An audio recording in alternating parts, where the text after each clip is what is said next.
Hey everyone, welcome back. Tonight, we're floating quietly into a topic that sounds romantic on the surface, all lace, candles, and rose petals, but of course, isn't. Because this is medieval Europe we're talking about. So, if you've got a cup of tea, or you're tucked into bed ready to drift off, let's dim the mental torches and wander back a few centuries. Tonight's subject, medieval weddings. Or, to put it more accurately, a chaotic legal transaction occasionally interrupted by a priest. Now, when most people imagine a medieval wedding, they picture something vaguely fairy tale-like, the blushing maiden, the gallant knight, the church bells ringing across the countryside. Maybe a few peasants throwing flowers. Yeah, no. In reality, medieval weddings were more about money, land, and alliances than love, or even personal choice. If a couple happened to like each other, that was basically an unexpected bonus. Let's start by gently dismantling the whole romantic love part. Because, for most of the Middle Ages, marriage wasn't about love. It was a contract. Literally. Among nobles, your wedding was the medieval equivalent of a business merger, except instead of shaking hands over a conference table, you'd exchange a 12-year-old girl for a sheep farm and a pile of tax privileges. And that's not an exaggeration. Nobility routinely married off their children while they were still very much children. 12, 13, sometimes even younger if the paperwork was convenient. The physical part was often delayed until later, but the deal? That was locked in early. Because every marriage was a chess move in the great game of which cousin gets Flanders next. If you were a commoner, though, things were a little more flexible. You could, technically, marry for love. The church didn't care much whether you were noble or poor, what mattered was consent. Both people had to agree to the marriage out loud. That was the crucial line. Which leads us to one of my favorite medieval witnesses: you could, in theory, get married just by saying so. No priest, no feast, no fancy documents. If a man and woman said, "I take you as my husband and I take you as my wife," boom. Legally binding. Congratulations, you're married. Enjoy your new life of codependent agricultural drudgery. This was called a clandestine marriage, and it happened more often than the church would have liked.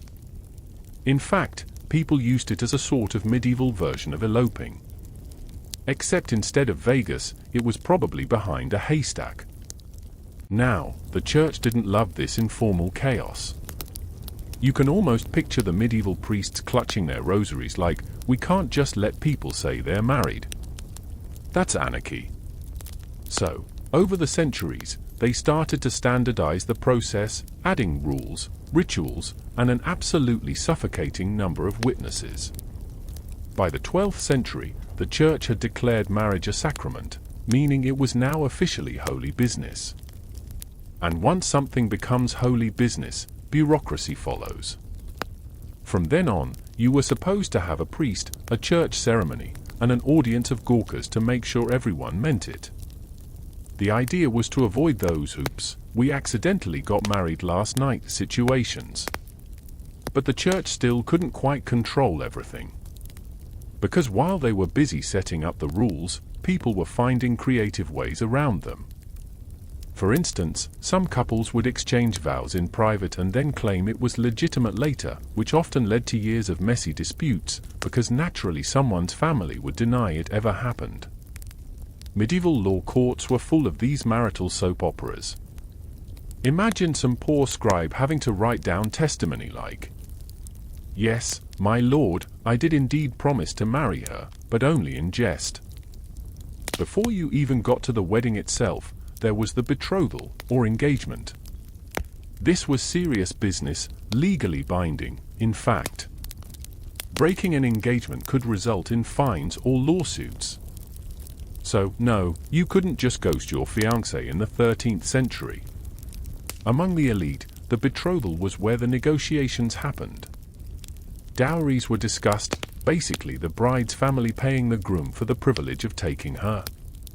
Because in medieval logic, daughters were both precious and financially draining, so you had to pay someone to remove them from your budget.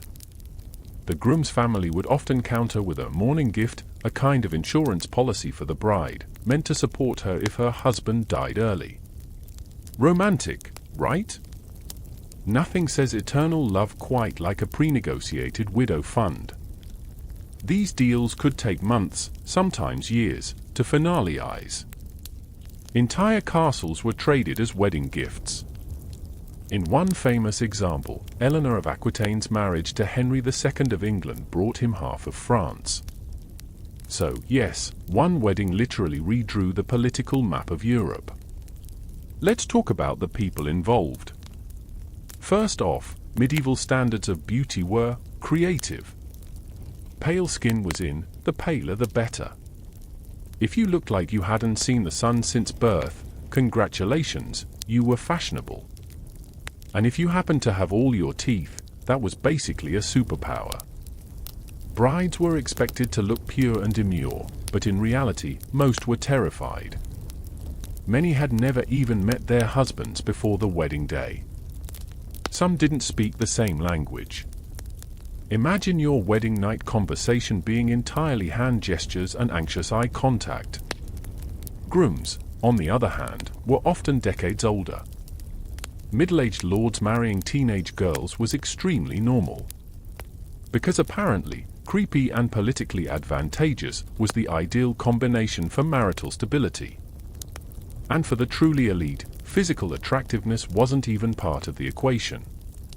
Take, for instance, the Habsburgs, a dynasty so famously inbred that by the 16th century, most of them looked like their family tree had been drawn in a straight line.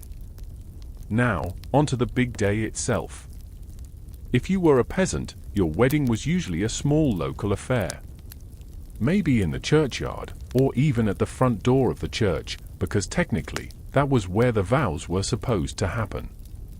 Inside was reserved for the mass, not the messy human business of marriage. The priest would ask both parties if they agreed to the union, aloud and in front of witnesses. Then came the vows, which were often improvised variations of "I take you as my lawful wedded spouse." After that, you'd exchange tokens, sometimes rings, but often more practical items like a belt, a glove, or a coin. Once the vows were done, the priest would bless the couple, sprinkle holy water, and that was it. No, you may now kiss the bride, that came later in history. And certainly no throwing of rice or confetti. What did happen next was a lot of feasting. Medieval people loved a good excuse to eat too much and get mildly drunk, and weddings were perfect for that. The rich would host elaborate banquets, multiple courses, music, jesters, and occasionally a live swan centerpiece. Yes, really. Sometimes roasted. Sometimes just alive and very confused. For peasants, it was simpler but still lively: bread, ale, maybe some meat if you were lucky, and a lot of communal dancing that was technically joyful but probably just awkward shuffling in heavy wool clothing. And everyone loved gossiping about the couple. Especially if the bride was young, the groom was old, or the dowry was scandalously small. Which, to be fair, was basically every wedding. Now, we can't talk about medieval weddings without mentioning one of the more uncomfortable traditions, the bedding ceremony. This was exactly what it sounds like, the newlyweds being escorted to bed, often in front of witnesses, to ensure the marriage was consummated. Because in medieval logic, if nobody saw it, did it even happen? Among nobles, this could be a full-on public spectacle. There are recorded instances of kings and queens being tucked into bed by entire entourages of courtiers, bishops, and relatives. Curtains would be drawn, candles dimmed, prayers said, and everyone would politely file out, presumably pretending not to hear anything afterward. If that sounds horrifyingly awkward, yes. It was. Even contemporaries thought so. But it mattered legally. A marriage that wasn't consummated could be annulled, so people took it very seriously.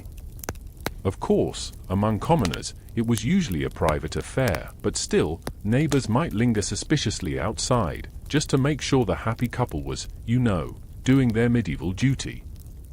So, you're married. Congratulations! You've successfully survived the awkward feast, been stared at by everyone you know, and maybe even shared a bed with your brand new stranger of a spouse. Now comes the part where you realize you're stuck. Because medieval marriage was, for the most part, permanent. The church made absolutely sure of that. Divorce, in the modern sense, simply didn't exist.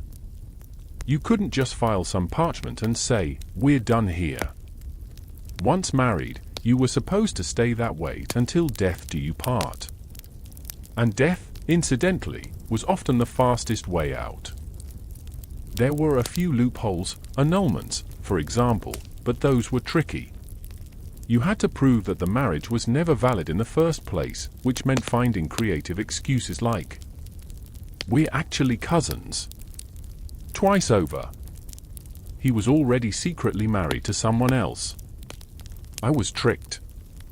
Or the ever-popular, "We never actually did the thing." If you were rich and connected, these excuses occasionally worked.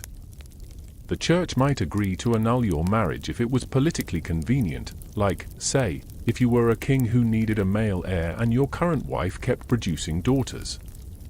But if you were a peasant? Forget it. You could separate informally, maybe live apart, but legally, you were still married.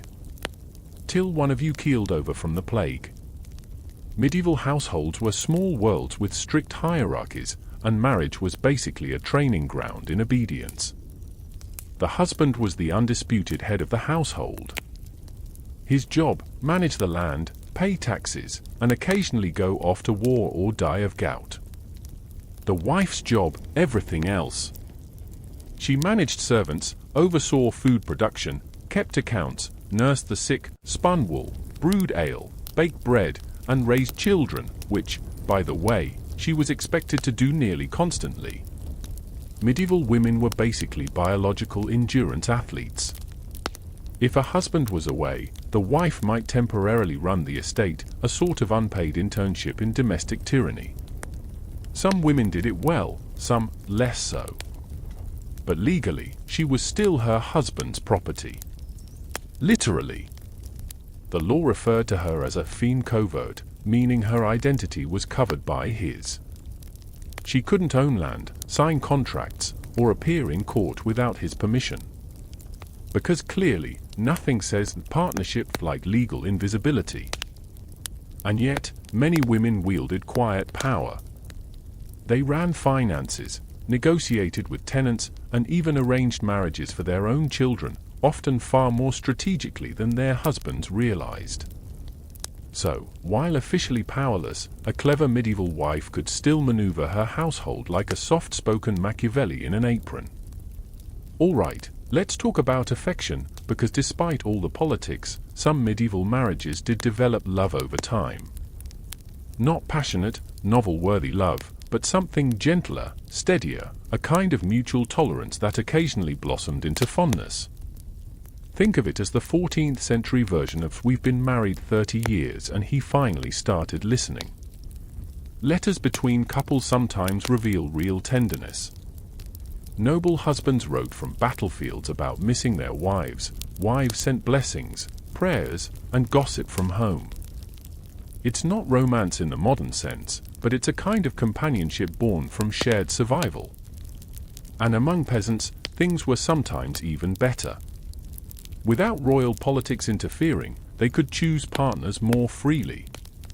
Some records show peasants marrying for genuine affection, or at least practical compatibility. She brews good ale, he owns a cow. That sort of romance.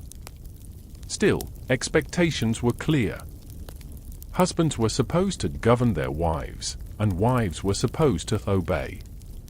But both were supposed to love one another, in a godly, dutiful, slightly resigned sort of way.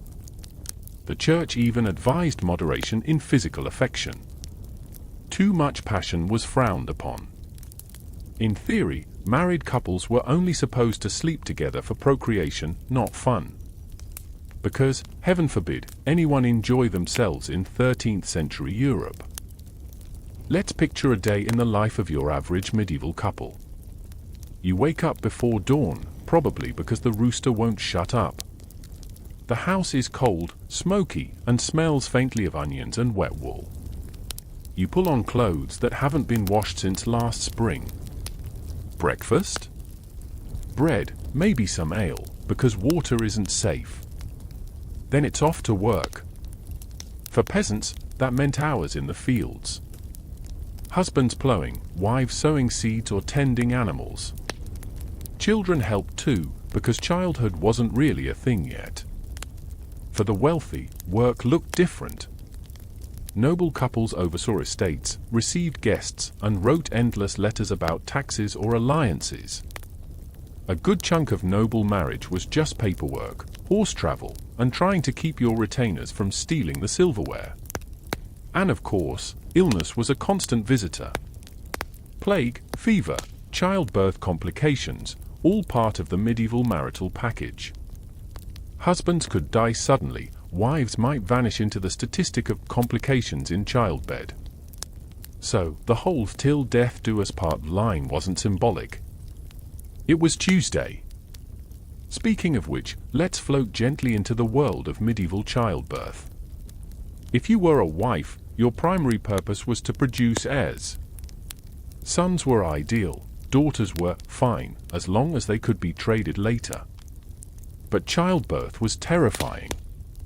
No hospitals, no sanitation, no real pain relief, just midwives, prayers, and luck. Mortality rates were brutal. Some women wrote wills during pregnancy because the odds were that grim. If a noble woman survived multiple births, she was considered blessed. If she produced a healthy son, she was practically saintly. Queens who failed to do so, like Anne of Cleves or Catherine of Aragon centuries later, found themselves divorced, replaced, or quietly exiled.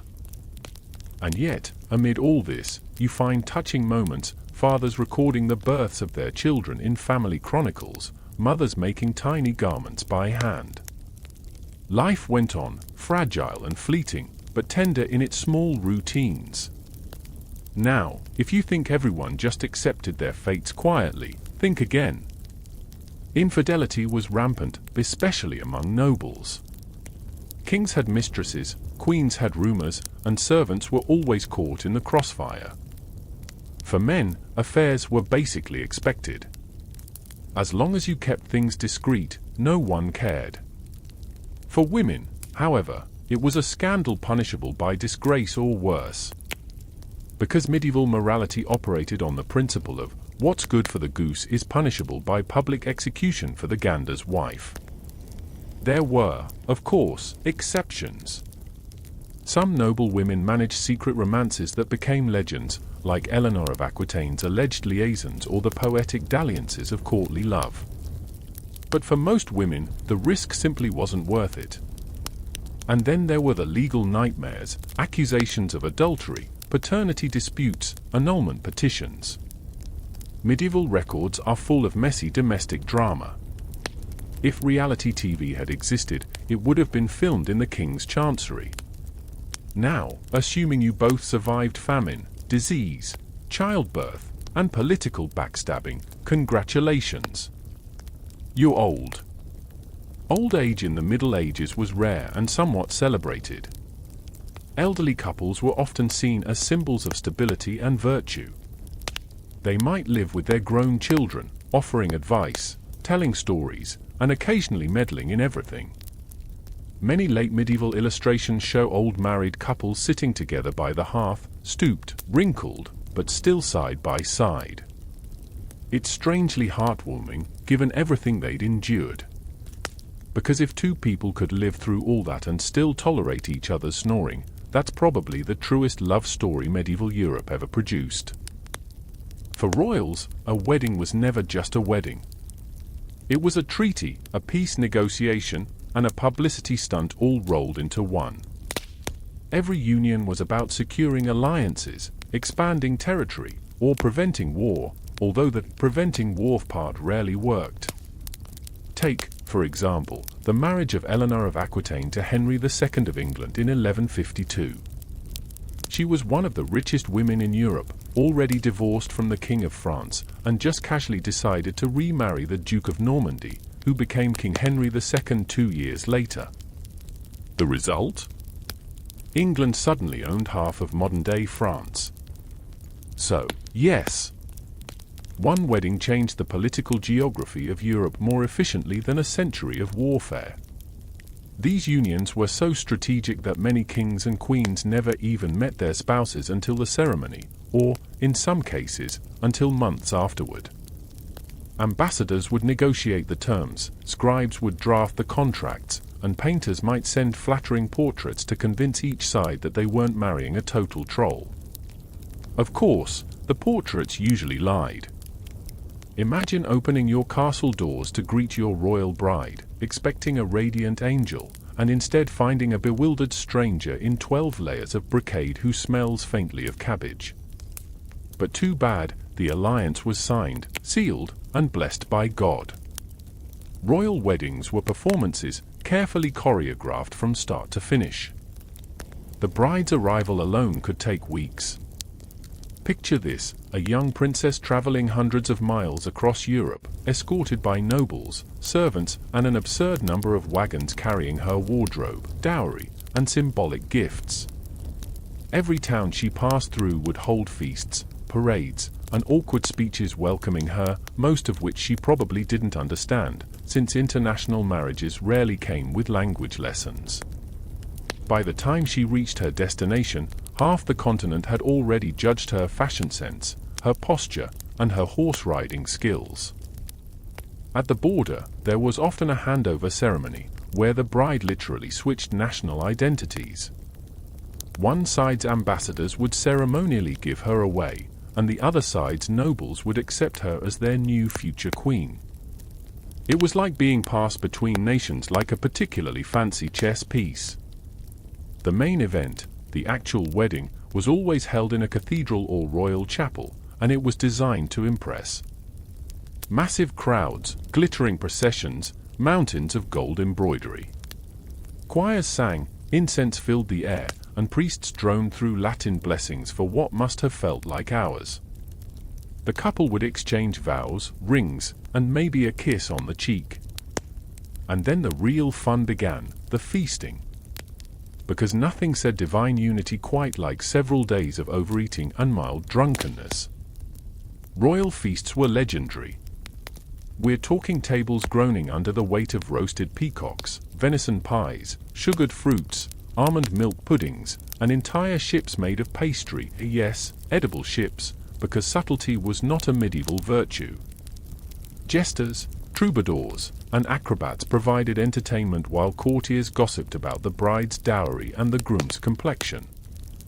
And, of course, there was dancing, the slow, stately kind where everyone looked vaguely terrified of tripping in front of the archbishop. Now, these events weren't just lavish, they were ruinously expensive. A single royal wedding could drain a treasury for years. Monarchs would borrow money from bankers, overtax peasants, and sometimes even pawn royal jewels just to fund the festivities. The idea was simple: the bigger the wedding, the greater the prestige. So kings competed with each other through sheer extravagance. One chronicler described the 1382 wedding of Richard II of England and Anne of Bohemia. He was 15, she was 16, and the event cost over £50,000. That's roughly the GDP of a small medieval country. And to make things even more symbolic, they held the ceremony during winter, which meant importing flowers, silks, and delicacies from all over Europe. The irony? Anne's dowry was so small that England actually lost money on the alliance. But at least the party was nice. Royal weddings were also prime opportunities for political posturing. Everyone who was anyone showed up: dukes, bishops, foreign ambassadors, and an alarming number of relatives with suspiciously similar chins. These gatherings were like the medieval version of a diplomatic summit, except with more dancing and passive-aggressive toasts. Enemies might share a table, smiling tightly while plotting each other's downfall. Former rivals might exchange gifts, pretending to be friends. It was all very Game of Thrones, just slower, smellier, and with fewer dragons. And the uninvited? Oh, they'd find ways to attend anyway. Nobles would crash royal weddings just to show off new clothes or spy on alliances. Chronicles often mention unexpected guests, usually minor lords desperate to be noticed by the royal court. And then, there was the part everyone pretended not to think about but secretly obsessed over, the consummation. For royals, this wasn't just personal. It was political evidence. The marriage had to be physically confirmed to make it legally binding. So, once again, we have the bizarre medieval tradition of the bedding ceremony. The couple would be escorted to their chamber, prayers would be said, and witnesses, often high-ranking courtiers, would remain in the room long enough to ensure everything was proceeding appropriately. In some cases, the royal couple would simply lie down together while attendants looked on, then the curtains would be drawn and everyone would leave. For teenage brides, this was traumatic. For older grooms, it was embarrassing. For everyone else, it was just another day of ritualized awkwardness dressed up as holy duty. One 15th-century French chronicler even describes how the newlyweds were sprinkled with holy water while being tucked into bed, as if that somehow made it less weird. Royal weddings were also steeped in symbolic nonsense, because, of course, they were. Everything had to have a meaning. The color of the bride's gown, usually not white, by the way, blue and gold were popular. The number of steps she took into the chapel.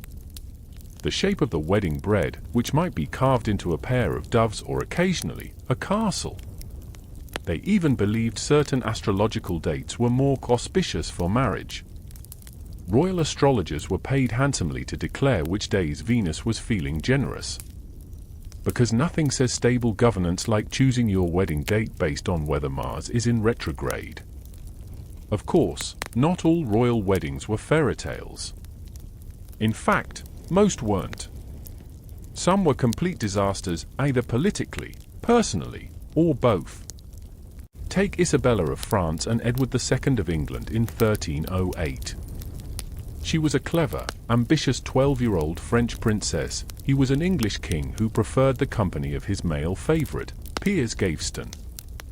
Their wedding feast was reportedly awkward beyond belief. Edward ignored his bride and lavished all his attention on Gaveston, even giving him the jewels meant for Isabella. Later, Isabella would invade England, overthrow her husband, and rule as regent. So, yes, that marriage ended with a coup. Then there was Mary Tudor and Philip II of Spain in 1554. The English people despised Philip, fearing he'd drag them under Spanish control. Their wedding in Winchester Cathedral was drenched in political tension, and Philip's Spanish courtiers refused to bow to English nobles. It was less a celebration and more a royal Cold War with vows. Once the feast ended and the guests went home, royal couples were expected to look united, whether they actually were or not. Painters would create idealized portraits showing serene expressions and joined hands. Chronicles would describe the union as divinely blessed, even if the couple couldn't stand each other. Royal marriages were about optics, the illusion of harmony, even if the reality was awkward silence across a gilded dining table. And of course, every child born afterward was paraded as proof that God approved of the match, even if everyone knew the parents barely spoke. Because in the end, medieval marriage wasn't about love. It was about legacy. Producing heirs, preserving bloodlines, and maintaining that delicate fiction of royal stability. Let's start with the basics. Officially, divorce didn't exist. Once a couple married and consummated the union, it was indissoluble. Like, spiritually welded together in God's eyes. But of course, this is medieval Europe, a place where rules existed mainly to be argued about by clerics in Latin. So, while divorce was forbidden, annulments were allowed. The trick was proving that the marriage was never valid in the first place. Common excuses included: we were too closely related, which, in royal families, was always true. I was underage. We never consummated the marriage. I was coerced. Or my personal favorite, I just realized I'm technically already married. The higher your rank, the more flexible these sacred laws became. Popes and bishops could always find a loophole for a powerful enough petitioner, especially if it came with a generous donation to the church. Few breakups in medieval history were as messy, or as consequential, as that of Louis VII of France and Eleanor of Aquitaine. They married young in 1137. She was brilliant, bold, and fiercely independent. He was pious, indecisive, and once accidentally burned an entire village while trying to capture one heretic. You can imagine the chemistry. Their relationship disintegrated spectacularly during the Second Crusade, when Eleanor insisted on accompanying him, partly to see the world, partly to supervise. Rumors of her too friendly behavior with her uncle didn't help. By 1152, they'd had 2 daughters, no sons, and 0 patients left.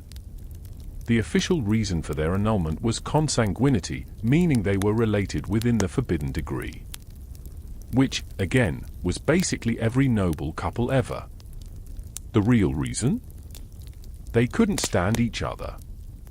And here's the twist: 2 months after the annulment, Eleanor married Henry, Duke of Normandy, who, as we know, became King Henry II of England. Their marriage created the Angevin Empire and made England a European superpower. So yes, one annulment reshaped Western Europe. Love may have been dead, but geopolitics was thriving. Royal wives, especially queens, often bore the brunt of failed marriages. They were blamed for infertility, accused of witchcraft, or quietly exiled to a convent for health reasons. Take Isabella of Angoulême, wife of King John of England. She was married to him at age 12 after he essentially kidnapped her from another fiancé. Their union produced 5 children and endless hostility. When John died, she went back to France and promptly remarried a much younger man, to everyone's scandalized horror. Or Margaret of Scotland, who was married off to the King of Norway at just 13. She barely spoke his language, spent her entire life homesick, and after years of being ignored, finally fled back home. The church sided with her husband, naturally. In short, royal wives were expected to endure anything. Adultery, neglect, humiliation, all wrapped up in the holy bow of duty. Now, let's drift gently into the murky waters of medieval affairs. Despite the church's firm stance on fidelity, everyone from peasants to popes had trouble staying on script. Kings in particular were serial offenders. A powerful man with wealth, status, and limited accountability? It was practically a medieval tradition. Henry II of England had his famous Mistress Rosamund Clifford, known as Fair Rosamund. Legends claim Queen Eleanor hunted her down in a labyrinth and poisoned her, though, sadly, that's probably apocryphal. Still, it's exactly the kind of story medieval people loved to whisper about. And Henry wasn't unique. His descendants carried on the tradition with gusto. Edward III had his Lady of the Garter. Edward IV filled the court with mistresses. And then there was Henry VIII, who turned philandering into a national pastime with state-sanctioned consequences. For noble women, of course, affairs were far riskier. The double standard was monumental. A man's dalliance was youthful indiscretion. A woman's was high treason. Still, some took the risk.